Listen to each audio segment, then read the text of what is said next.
Rakyat meluat, kerajaan tipu, bukan meluat politik. Bagi seorang individu yang begitu aktif terlibat dalam satu rampasan kuasa awal tahun ini adalah aneh untuk Tan Sri Muhyiddin mendakwa kononnya orang ramai sudah meluat dengan politik dan sebaliknya mahu kerajaan bekerja keras demi rakyat, kata pengarah pendidikan politik DAP Liew Chin Tong. Orang ramai boleh melihat bahawa watak-watak utama dalam kerajaan gabungan anak ayam Perikatan Nasional PN lah yang sedang berebut kedudukan dan kuasa sambil negara berdepan krisis wabak COVID-19, katanya dalam tulisan beliau. Chin Tong beranggapan Muhyiddin membuat kenyataan sedemikian dalam usahanya untuk menyembunyikan hakikat bahawa pada ketika ini beliau berada dalam keadaan yang amat berbahaya. Saya dalam keadaan sejak awal saya duduk di kursi Perdana Menteri, saya tak fikir soal politik.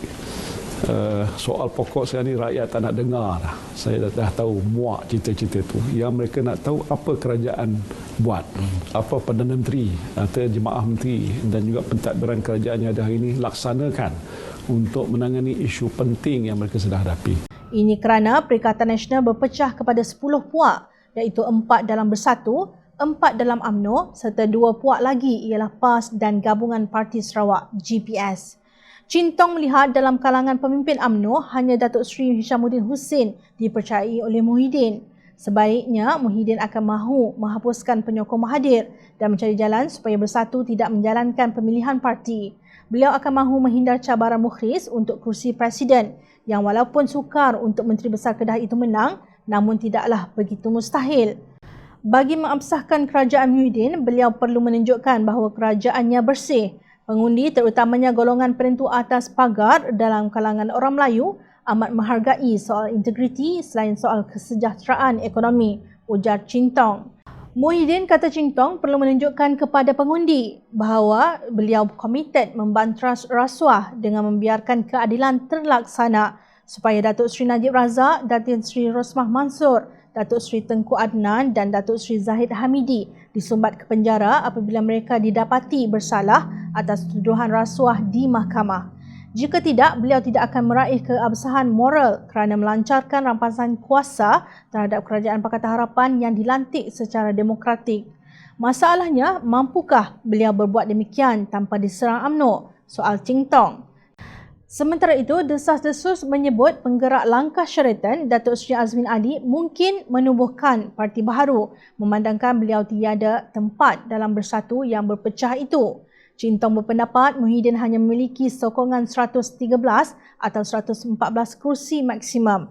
Jika ahli-ahli Parlimen Parti-Parti Pakatan Harapan dan Warisan serta kumpulan Mahathir dalam Bersatu kekal bersama, Muhyiddin tiada ruang untuk berkuntau. Jika ahli Pakatan Harapan boleh digoda untuk menyertai mereka, Muhyiddin, Azmin dan Hishamuddin akan mampu menubuhkan parti baru tanpa memerlukan puak Najib dan Zahid. UMNO mungkin sahaja memperdaya beliau di Johor. Pilihan raya mengejut di Johor mungkin mengakhiri hayat Bersatu di negeri itu. Malah Muhyiddin juga mungkin kehilangan kursinya di Dewan Undangan Negeri Bukit Gambir, tegas Chin Tong.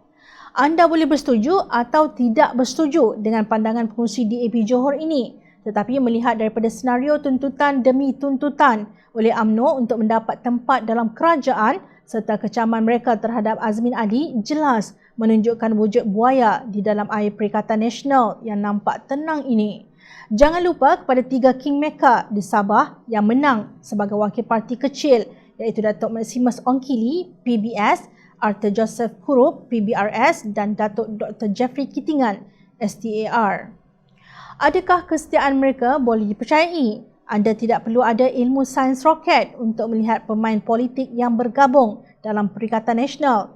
Kononnya hendak menyelamatkan Malaysia, sedangkan sehingga kini mereka hanya mengejar ghanimah kudeta dari jawatan tinggi sebagai menteri, pengurusi GLC sehinggalah ketua kampung.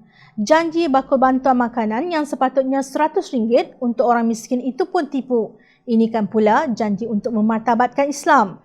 Menipu itu berdosa, tuan-tuan. Rakyat memerhati.